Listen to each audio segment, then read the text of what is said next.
Hi, today we're going to learn how to needle felt. It's really easy once you get the hang of it, which won't take long at all. So in order to needle felt, you need, oops, my phone just fell out. You need three things. A foam block. This is one specific for needle felting, but you could use something else. Loose wool. This you can find either at Fabricville or like a specialty yarn store or online. And the last thing that you need is a felting needle. So this has a hook on the end, and then the needle itself is really long, and it has barbs along the needle, like a fishing hook. So fish hook? What is that?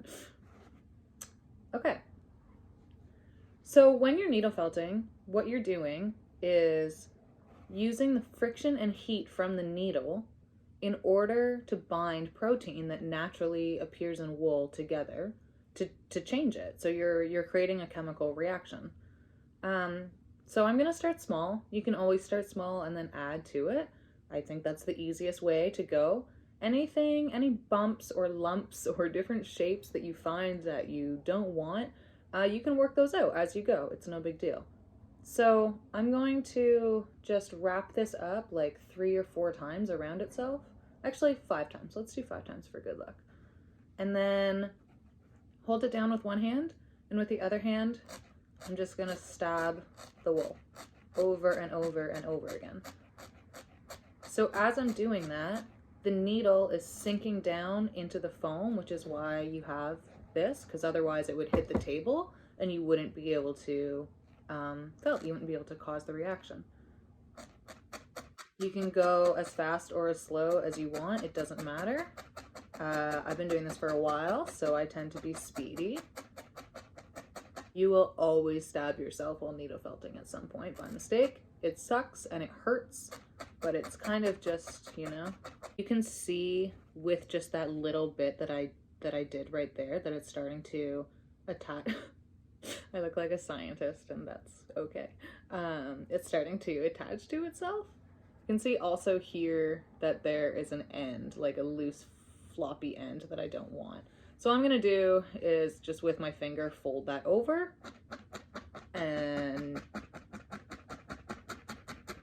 just add it to the pile. And eventually, once you've stabbed it enough and felted it all the way, you won't be able to see these little sort of lines that you're creating right now as you're folding it onto itself. So now that I have some foam that got stuck in there, but you just pull that out. Now that I have a shape that is, you know, getting rounder created, I will just wrap this around it a little bit, and then I'm going to start from a different side because I want it to be round.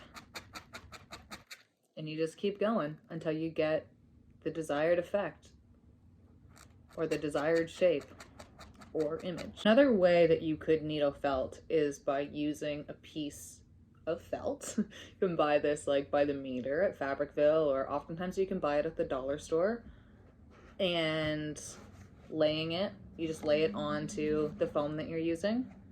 And rather than felting into the wool itself, like I did for the pink here, let's do green.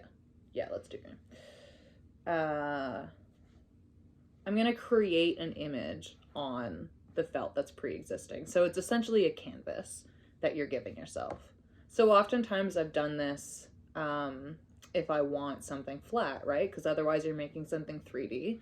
This will be a 3D image, but one thing that's cool, or sorry, a 2D image, but one thing that's cool is that you can add layers. So in the past I've made like flowers where the petals are sticking out further than the rest of the image. All right, so I'm gonna start with just like a teeny tiny piece, and same thing. You're just gonna, start tapping away. I probably could have started with more than what I did.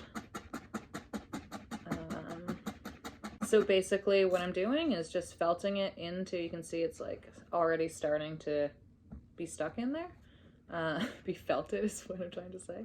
And now on the back, I've just felted it into the surface here. So if If you wanted to, you could do something and use this as your canvas. And then from there, you can basically just do whatever you want. You just keep going, keep adding layers, adding colors, until you get the shape that you're going for.